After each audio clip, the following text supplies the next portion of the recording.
Assalamualaikum warahmatullahi wabarakatuh. Salam, Om Swastiastu, Namo Buddhaya, salam kebajikan.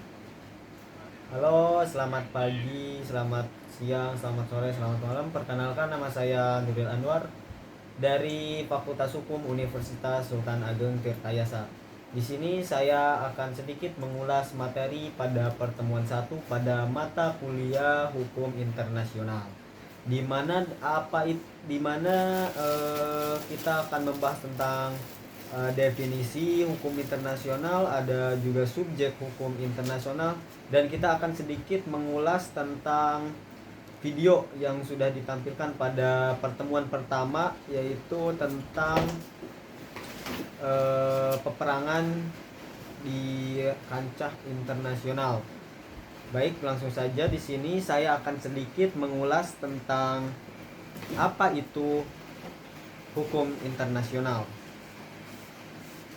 Nah, definisi hukum internasional sendiri yaitu sekumpulan aturan dan prinsip yang mengatur hubungan antar negara-negara dan entitas internasional. Hukum ini itu diciptakan oleh badan legislatif. Maksud saya, hukum ini diciptakan bukan oleh suatu badan legislatif, melainkan melalui kesepakatan dan praktik antar negara. Baik, kita mengulas sedikit video yang sudah ditampilkan pada minggu kemarin. Judul videonya itu What are the rules of war? Di mana sejak awal peradaban manusia telah menggunakan kekerasan untuk menyelesaikan perselisihan. Namun seiring berjalannya dengan waktu, muncul kesadaran bahwa perang pun harus memiliki aturan. Semangat kemanusiaan inilah yang melahirkan Konvensi Jenewa pertama pada tahun 1864 dan menjadi cikal bakal hukum humaniter internasional. Hukum perang ini menetapkan pada batasan-batasan tentang bagaimana perang dapat dilakukan. Yang pertama itu perlindungan terhadap yang tidak berperang. Contohnya itu kayak masyarakat sipil. Di perang internasional banyak masyarakat sipil terbunuh dalam peperangan. Nah, hukum ini itu melindungi mereka yang tidak terlibat dalam peperangan, seperti warga sipil serta mereka yang tidak lagi mampu berperang, seperti tentara yang terluka ataupun tahanan. Jadi tentara yang terluka itu tidak boleh untuk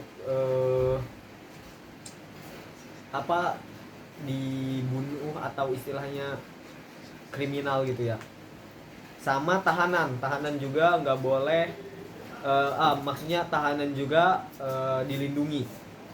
Yang kedua itu selalu harus ada perbedaan antara siapa atau apa yang boleh diserang dan siapa atau apa yang harus dilindungi. Warga sipil tidak boleh menjadi sasaran karena itu merupakan kejahatan dalam peperangan.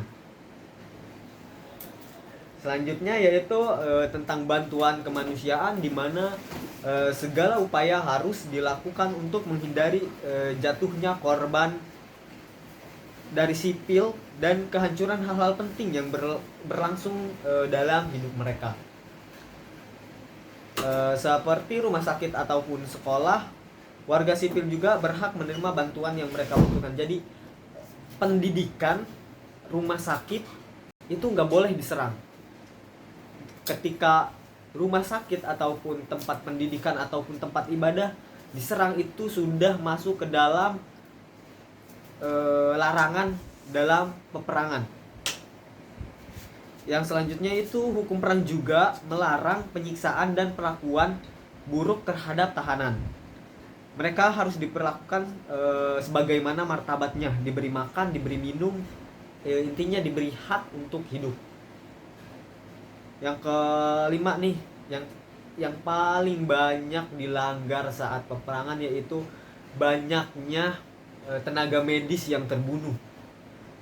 Kita ambil contoh kayak konflik Gaza sama Israel, konflik Ukraina sama Rusia, konflik antara negara Timur Tengah, itu banyak sekali tenaga medis yang terbunuh itu di era yang sudah modern, di era yang masa lalu itu sangat banyak tentunya. Seiring kemajuan dengan teknologi, hukum perang juga harus beradaptasi. Senjata modern itu tidak dapat membedakan antara warga sipil dan juga tentara. Maksudnya kayak bahan peledak yang bisa memusnahkan ribuan jutaan manusia tanpa memandang siapa atau apa peran dia.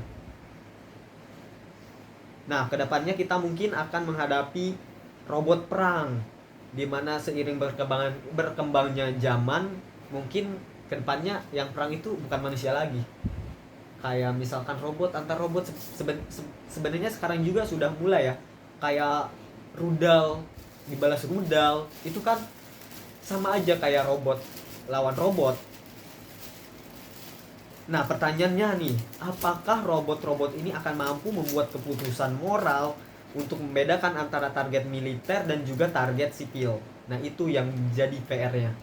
Tidak peduli seberapa canggih teknologi senjata, sangat penting bahwa senjata tersebut harus mematuhi aturan peperangan.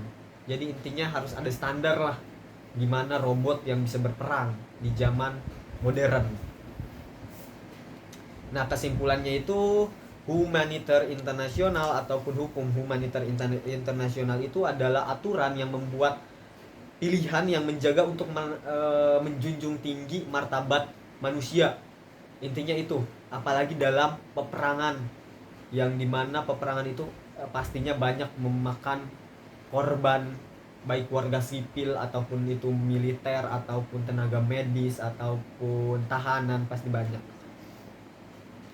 Tujuannya ya untuk memastikan bahwa hidup berdampingan lagi tetap mungkin setelah konflik itu berakhir. Mungkin cukup sekian ulasan dari saya tentang materi pertemuan pertama dalam mata kuliah hukum internasional. Wassalamualaikum warahmatullahi wabarakatuh. Anjing ngomong dingin.